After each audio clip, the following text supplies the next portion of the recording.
Alright, this is Josh Rubin from East West Healing and Performance. Today we're going to talk about certain things that you need to look into if you have some sort of heart disease or heart condition. Did you know, according to the CDC, that the #1 leading cause of death in the United States is heart disease? And the #1 risk factor is hypertension and hypotension. Well, we see at our clinic a lot people that are on hypertension or hypotension medications, or they have tachycardia or bradycardia. They have all these heart conditions, and the doctors have done tests and tests and tests, and they still really can't figure out what's going on.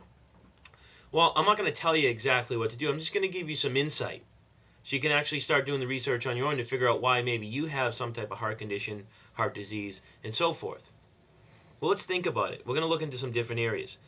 Beside the heart pumping, how do you get blood up from the legs to the upper body to get it to the right atrium for venous return? Muscle pumping, or the movement of joints, or a movement. It doesn't matter. It doesn't have to be just pumping of the muscles. Well, #1, people nowadays are less active. A lot of people through injury have a lot of joint restrictions. A lot of people through postural distortions have some sort of kyphosis, or they have hyperextended knees, and on and on and on. Their muscles are just shortened. So if any of those happen, you're actually going to decrease the amount of venous return to the heart. So the heart actually has to work harder to get blood to the rest of the body. So you can see how a joint restriction or a muscle problem can actually cause a heart problem. And it happens very, very frequently. Secondly, if we look at the diaphragm is your muscle of respiration in the body. Well, your inferior vena cava, right, your aorta, these are all part of your circulatory system, and your esophagus go right through the diaphragm. So let's say you're locked, your ribs are locked in expiration, you're in this kyphotic position, right? Well, what happens is you actually start to clinch off all three of those. More importantly, you're clinching off the aorta and the inferior vena cava, which feeds the right atrium, which brings venous return to the heart. So the heart can, filter the body, and on and on and on. So you can see through a respiratory problem, or a diaphragm that's locked, or from being in a locked kyphotic position, or if the ribs aren't moving, a respiratory problem can cause a heart problem. And what you commonly see in these people is they have a lot of varicose veins in their extremities. They have a lot of pooling. It's just pooling. That's what it is. Another interesting thing is the largest ligament in the body, and the strongest ligament in the body, it's called the phreno-pericardiac ligament. It goes from the heart directly to the diaphragm. So if you have a respiratory issue, your diaphragm's locked in expiration, and it's pulling yourself into this kyphosis. At the same time, if you have a kyphosis or poor posture and a locked thoracic spine, you're in this position, well, you actually start to pull on the posterior part of the heart, or the inferior part of the heart, which can regulate how much the heart can pump. So the interesting thing about respiration and breathing is it actually helps with peristalsis, it helps with organ mobility and motility, it actually helps with the heart pumping. So when you inhale, that's coupled with thoracic extension. So if you're locked in this position and you can't extend, you can't get that optimal pump in the heart. So the heart actually has to work harder and increase its heart rate to actually push out or get blood to the heart. So that's another issue that we have to look into when people have a heart problem.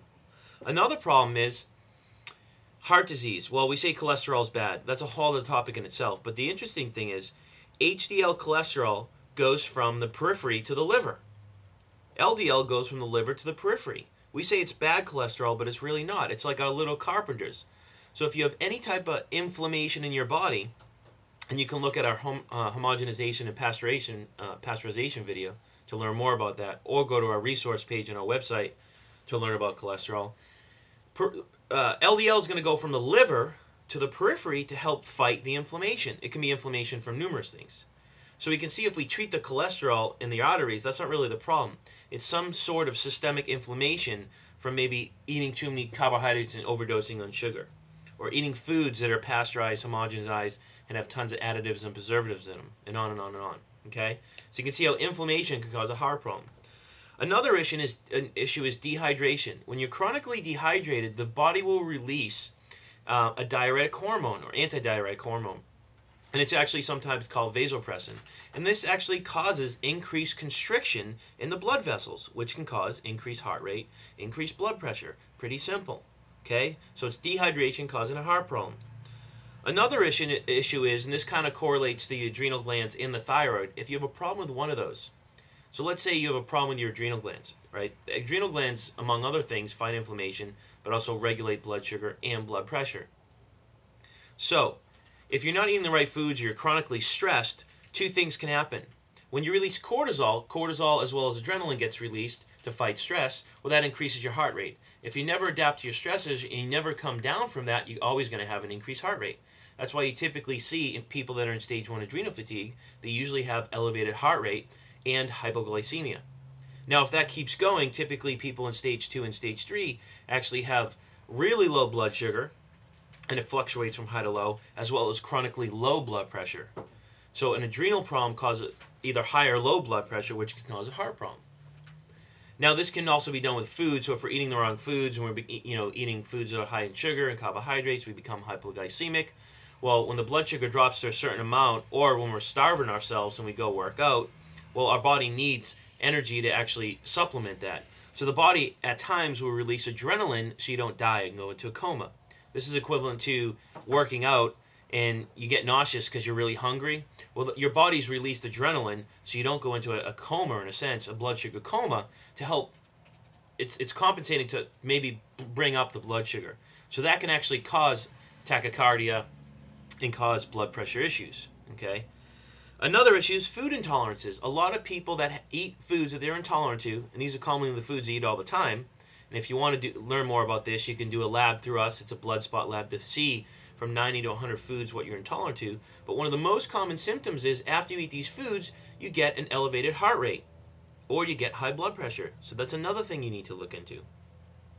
And last but not least, what happens in the body, the interesting thing is anytime there's lack of blood flow, a lack of blood volume, and this can be from any of the things I'm talking about, any of the things. It can be from a joint restriction, muscle problem, eating the wrong foods, being chronically stressed, having low blood pressure. What happens is there's what they're called the juxtaglomerular cells in the kidneys. They release renin, and what happens is through a couple processes, your body actually produces angiotensin 2. Well, angiotensin 2 actually does two things. It's a vasoconstrictor in the body. Vasoconstriction, increased heart rate, right? Increased hypertension. At the same time, it actually causes increased sodium into the cells of the body and the cells of the kidney, right? Which can actually raise blood pressure, okay? Which can actually cause the release of the diuretic hormone vasopressin, causing even more vasoconstriction. So you can see how a lot of things in the body can cause heart problems. And it's the leading cause of death in the United States, and we still haven't gotten to the bottom of it. That's why every person that has hypertension, hypotension, heart disease doesn't matter. They have it for a different reason. Not everyone has heart disease because of cholesterol. So it's a quick clip, but it's areas that you need to start looking into to figuring out why you or your client have a heart problem. So hopefully you've learned something today about heart condition, and that's usually the branch, and you need to look elsewhere to find the root of the problem. If you want to learn more about our principles, go to our website at eastwesthealing.com. Go to our resources page, and there's tons of free articles and audio programs. As well, you can sign up on our website for our free newsletter. Hopefully you've learned something, and we'll see you later.